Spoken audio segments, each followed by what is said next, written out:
ஜெய் ஸ்ரீ சாய்ராம். எல்லாருக்கும் நமஸ்காரம். நான் உங்கள் சுபா பேசுகிறேன். ரொம்ப சாரிங்க, கொஞ்ச நாளாக உடல்நிலை சரியில்லாமல் இருந்ததுனால என்னால் பதிவு கொடுக்கவே முடியல.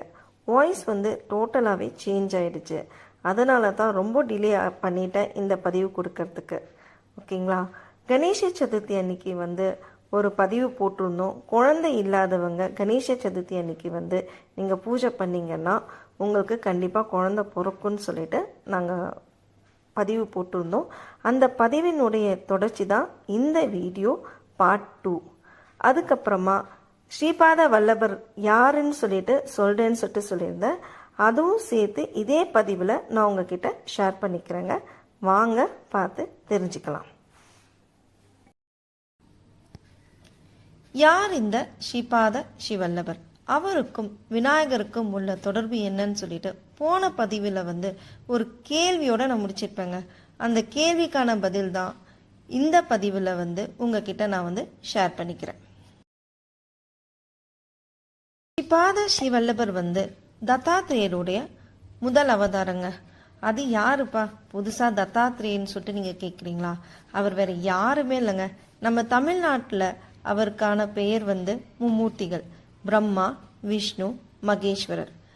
அத்ரி மகரிஷிக்கும் அனுசியா தேவிக்கும் மகனாக பிறந்தவர் தான் இந்த தத்தாத்திரேயர். இவருக்கு இன்னொரு பெயரும் இருக்குங்க, ஆதிகுரு.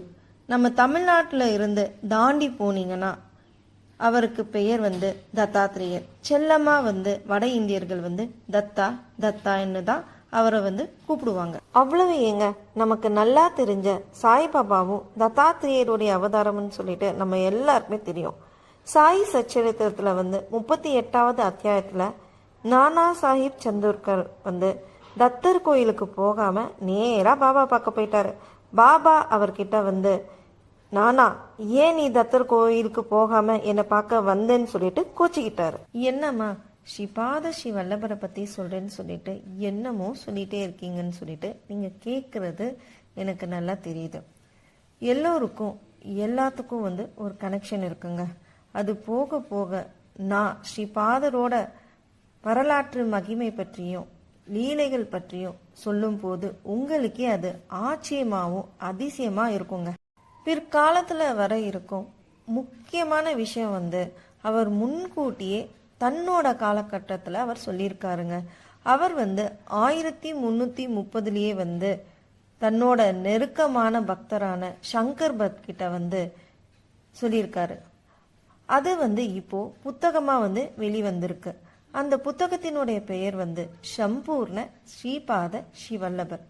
இந்த புத்தகத்தை தமிழில் மொழிபெயர்த்திருக்காங்க திருமதி மாதங்கி பாலாஜி. அவங்க ரொம்ப அழகாக எளிமையாக நம்ம எல்லாருக்கும் புரிகிற மாதிரி தெளிவாக சொல்லியிருக்காங்க.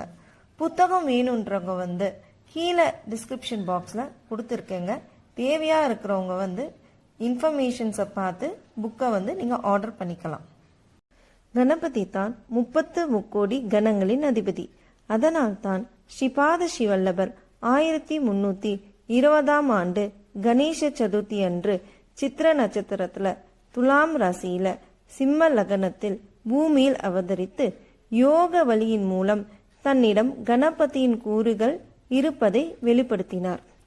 ருத்ர கணங்கள் தான் பூமி, வானம், பிரபஞ்சம், நீர், காற்று, உடல், உயிர் சக்தி மற்றும் மனம் ஆகியவற்றில் ஆதிக்கம் செலுத்துகிறார்கள். ஆகவே எவர் ஒருவர் ஸ்ரீபாத ஸ்ரீவல்லபரை நினைவுபடுத்தி வணங்கினாலும் 30 ருத்ர கணங்களுடைய அருளையும் பெறுவார்கள் என்று இந்த ஸ்ரீபாத ஸ்ரீவல்லப சரித்திரத்துல மிக தெளிவா கொடுத்துருக்காங்கங்க. உங்களுக்கு குழந்தை பிறக்கிற வரைக்கும் அந்த அட்டைப்பெட்டியில இருக்கிற கணேஷாவை தொடவே கூடாதுன்னு சொல்லிட்டு போன பதிவில் ஒரு கேள்வியோட நான் உங்ககிட்ட முடிச்சிருப்பேன். அதனுடைய பதிலை இப்போ நான் உங்ககிட்ட ஷேர் பண்ணிக்கிறேங்க. உங்களுக்கு குழந்தை பிறந்ததுக்கு அப்புறமா அதே வருஷத்தில் வர கணேச சதுர்த்தி அன்னைக்கு புதுசாக கணேஷாவை வாங்கிக்கோங்க. அவருக்கு அலங்காரம் பண்ணுங்க, நெய்வேத்தியம் சாத்துங்க. கணேசாயினுடைய பாடலை பாடிட்டு ஆரத்தி சொன்னதுக்கு அப்புறமா அதே ஈவினிங்கில் எங்கள் மேலே அட்டைப்பெட்டியில் கணேஷா வச்சுருப்பீங்க இல்லைங்களா, அவர் அப்படியே கீழே இறக்கிடுங்க. இறக்கினதுக்கப்புறமா புதுசாக வச்சுருக்கிற அந்த புள்ளியார் பக்கத்தில் வச்சுடுங்க. அவர் வயிற்றில் ஆல்ரெடி நீங்கள் வெள்ளை துணியில் காயின் வச்சு கட்டியிருப்பீங்க இல்லையா, அந்த காயினை முடிச்ச அவுத்துடுங்க. அந்த காயினை தனியாக எடுத்து வச்சிடுங்க. அவருக்கு நன்றி சொல்லுங்க, ஆரத்தி எடுங்க. எப்பயும் போல் நீங்கள் எப்படி அந்த கணேஷாவை கரைப்பீங்களோ இந்த 2 கணேஷாவையும் கடல்லையோ ஆற்றுலையோ குளத்துலையோ நீங்கள் கரைச்சிடுங்க. அந்த காயினை பக்கத்தில் இருக்கிற கணேசா கோயிலில் இல்லைன்னா ஏதாவது ஒரு கோயிலில் போய் உண்டியில் நீங்கள் காணிக்கையாக சாத்திடுங்க. போன பதிவில் எனக்கு ஒருத்தங்க கேள்வி கேட்டிருந்தாங்க. என் பொண்ணுக்கு பல வருஷமாக குழந்தை இல்லைங்க, இந்த பரிகாரம் நான் செய்யலாமா, நான் கணேஷாவுடைய வயிற்றில் துணி கட்டலாமான்னு சொல்லிட்டு கேட்டிருந்தாங்க. கண்டிப்பாக செய்யக்கூடாதுங்க. நீங்கள் செய்யணுன்னா உங்கள் பொண்ணு வீட்டுக்கு போயிட்டு நீங்கள் செய்யணுமே தவிர நீங்கள் உங்கள் வீட்டில் இருந்து நீங்கள் செய்யக்கூடாது. உங்கள் தங்கச்சியாக இருந்தாலும் நீங்கள் அவங்க வீட்டுக்கு போய் தான் நீங்கள் அவருடைய வயிற்றில் துணியை கட்டணும். எனக்கு மருமக இருக்காங்க, என் மருமகளுக்காக நான் செய்யலாமான்னு சொல்லி கேட்டிங்கன்னா நீங்கள் கண்டிப்பாக செய்யலாம். ஏன்னா நீங்கள் அதே பரம்பரையில் சேர்ந்தவங்கன்றதுனால நீங்கள் அதை செய்யலாம். ஒரு பொண்ணை நீங்கள் கல்யாணம் பண்ணி கொடுத்துட்டிங்கன்னா அது குலம் கோத்திரம் வேறையாக மாறிடுது இல்லையா, அதனால் அது நீங்கள் செய்யக்கூடாது. போன வருஷம் விநாயகர் சதுர்த்தி அன்னைக்கு பூஜை பண்ணவங்களுடைய லிஸ்டெல்லாம் எழுதி வச்சுருந்தோம். அதுக்கேற்ற மாதிரி யார் யாருக்கெல்லாம் குழந்தை பிறந்திருக்கு, யார் யாரெல்லாம் கன்சீவாக இருக்காங்கன்னு சொல்லிட்டு நாங்கள் பார்க்கும்போது சில பேருக்கு குழந்தை பிறந்திருக்கு, ஒரு சில பேர் கன்சீவாக இருக்காங்க. அதில் ஒரு சில பேர் என்ன பண்ணியிருக்காங்கன்னா, நாங்கள் ஒன்றும் கன்சீவே ஆகலைங்கன்னு சொல்லியிருக்காங்க.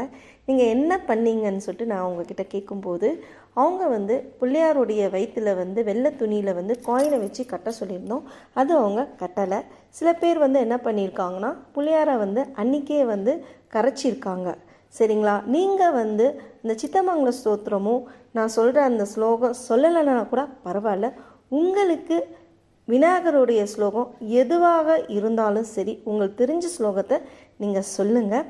அதுக்கப்புறமா அதில் அந்த வீடியோவில் நான் என்ன சொல்லியிருக்கணும் அதன்படி நீங்கள் நடந்துக்கோங்க. ஸ்லோகம் மட்டும் உங்களுக்கு தெரிஞ்சது சொன்னால் போதுங்க, அதுதான் சொல்லணும்னு சொல்லிட்டு நான் சொல்லலை.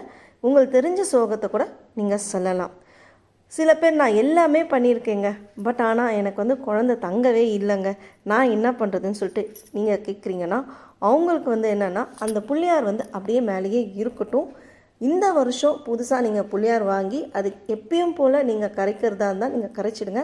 போன வருஷம் வச்சுருக்க பிள்ளையார் அப்படியே வச்சிருங்க. ஒன்று தாங்க நான் சொல்லுவேன், உங்களோட நம்பிக்கை எப்பயுமே கம்மியே ஆகக்கூடாது. பகவான் மேலே நம்பிக்கை கண்டிப்பாக வைங்க. பாபா கண்டிப்பாக அடுத்த வருஷத்தில் உங்கள் கையில் கண்டிப்பாக குழந்தை இருக்கும். நீங்கள் மட்டும் இல்லை, நாங்கள் எல்லாருமே உங்களுக்காக பிரார்த்தனை பண்ணிக்கிறோம். சரிங்களா, இன்னொரு விஷயம், எனக்கு டீட்டாக இருக்குது, என்னால் பண்ண முடியலன்னா நீங்கள் செய்யலைன்னாலும் உங்கள் வீட்டில் யாராவது பெரியவங்களை வர வச்சு அவங்கள வச்சு நீங்கள் பூஜை பண்ணி நீங்கள் செய்யலாங்க. சரிங்களா, வேறு ஏதாவது உங்களுக்கு டவுட்டாக இருந்தால் கமெண்ட் செக்ஷனில் போய்ட்டு நீங்கள் கமெண்ட் பண்ணுங்கள். உங்களுக்கான பதிலை நான் அடுத்த வீடியோவில் கண்டிப்பாக நான் உங்கள்கிட்ட ஷேர் பண்ணிக்கிறேன். இந்த வீடியோ உங்களுக்கு பிடிச்சிருக்குன்னு நான் நினைக்கிறேன். உங்களுக்கு தெரிஞ்ச ஃப்ரெண்ட்ஸ் ரிலேட்டிவ்ஸ் எல்லாருக்குமே ஷேர் பண்ணுங்கள். ஏன்னா இந்த வருஷம் தவற விட்டோன்னா அடுத்த வருஷம் விநாயகர் சதுர்த்திக்கு தான் இந்த பூஜை பண்ண முடியும். ஸோ மேக்ஸிமமாக உங்களுக்கு யார் யாரெல்லாம் தெரியுமோ அவங்களுக்கெல்லாம் இந்த வீடியோ நீங்கள் ஷேர் பண்ணுங்கள். ஃபஸ்ட்டு போன வருஷம் போட்டிருந்தேன் இல்லையா, அந்த பதிவை டிஸ்கிரிப்ஷன் பாக்ஸில் இன்னொரு தடவை நான் லிங்க் போடுறேன். இல்லை வேணும்னா இன்னொரு தடவை கூட நான் அப்லோட் பண்ணுறேன். நீங்கள் அந்த வீடியோவும் சேர்த்து எல்லாருக்குமே ஷேர் பண்ணுங்கள். இந்த பதிவு உங்களுக்கு யூஸ்ஃபுல்லாக இருந்திருக்கும்னு சொல்லிட்டு நான் நினைக்கிறேங்க. ஆர்கேபிஎஸ் குருஸ் சேனலை சப்ஸ்கிரைப் பண்ணுங்கள், லைக் பண்ணுங்கள், கமெண்ட் செக்ஷன்ஸில் போய்ட்டு கமெண்ட் பண்ணுங்கள். நன்றி, உங்கள் சிவா.